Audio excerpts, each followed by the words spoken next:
Hi everyone, here's my 1 minute guide to adjusting your thermal device for your eyesight.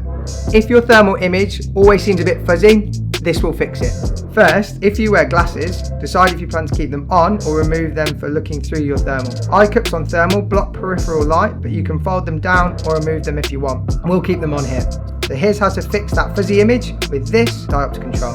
With the thermal turned on and the lens caps on to give us a clear background, focus on the menu details on the screen. If they're fuzzy and out of focus, adjust the diopter. It twists just here until the menu information is crystal clear. If you have binoculars, these have two independent diopter controls. Close the opposite eye while setting each diopter, then make your final adjustments with both eyes open. That's it. Open the lens caps and you're good to go. The objective focus control will now give you the clearest image at anything from a few meters to infinity.